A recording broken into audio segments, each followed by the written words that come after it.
Friends అందరికీ నమస్కారం. Friends ఘోర విషాదం 34 మంది కన్నుమూత. అసలు ఏం జరిగింది ఏంటి వివరాలు తెలుసుకుందాం. వీడియో పూర్తిగా చూడండి. అలాగే తప్పకుండా వీడియోని ఒక లైక్ చేయండి. మరిన్ని అప్డేట్స్ కోసం ఛానల్ని సబ్స్క్రైబ్ చేసుకోండి. ప్రభుత్వం నుంచి వచ్చే ముఖ్యమైన అప్డేట్స్ అన్నీ కూడా ఎప్పటికప్పుడు మన ఛానల్ ద్వారా మీకు తెలియజేయడం జరుగుతుంది. అలాగే వీడియోని లైక్ చేసినట్లయితే నేను నెక్స్ట్ చేసే వీడియో మీకు నోటిఫికేషన్ అయితే వస్తుంది. ఇంకా వివరాల్లోకి అయితే వెళ్ళిపోదాము. థాయిలాండ్లో దారుణం చోటు చేసుకుంది. దక్షిణ థాయిలాండ్లోని సోంక్లా డే కేర్ సెంటర్లో ఒక దుండగుడు కాల్పులకు తెగబడ్డాడు. ఈ ఘటనలో 23 మంది చిన్నపిల్లలతో సహా మొత్తం 34 మంది ప్రాణాలు కోల్పోయారు.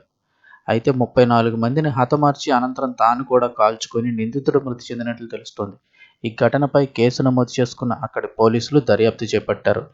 థాయిలాండ్లో అత్యంత ఘోరమైన సామూహిక కాల్పుల్లో 34 మంది ప్రాణాలు కోల్పోయారు. వీరిలో 22 మంది చిన్నారులు ఉన్నారు. దక్షిణ థాయిలాండ్లోని సోంగ్క్లా పాఠశాలలో ఒక సాయుధుడు కొంతమంది విద్యార్థులు, ఉపాధ్యాయులను బందీలుగా పట్టుకున్నాడని మీడియా ప్రావిన్షియల్ అడ్మినిస్ట్రేషన్స్ తెలిపాయి. ఈ ఘటన గురించి సమాచారం అందిన వెంటనే సాయుధ పోలీసులు అక్కడికి చేరుకున్నారు. వందలాది మంది యువకులు పాఠశాల బయటికి పారిపోగా ఉపాధ్యాయులు, విద్యార్థులు ఇంకా భవనం లోపలే చిక్కుపోయారు. దుండగుడి నుంచి తప్పించుకున్న సెక్యూరిటీ గార్డు ఒకరు మాట్లాడుతూ అతను పాఠశాల హెడ్ మాస్టర్ను కాల్చి చంపాడని తెలిపారు. నాకు కూడా బుల్లెట్ తగిలింది, కానీ నేను తప్పించుకున్నాను. పాఠశాల డైరెక్టర్ను కూడా కాల్చివేశారు.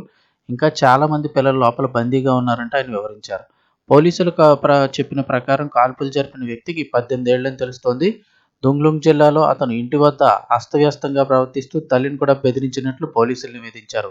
పాఠశాలకు సమీపంలోనే అతని ఇల్లునైతే ఉన్నట్టు సమాచారం. ఈ యొక్క దుర్ఘటనలో ఇంచుమించుగా 23 మంది చిన్నపిల్లలతో సహా 34 మంది అయితే కనుక ప్రాణాలు కోల్పోవడం అత్యంత బాధాకరం.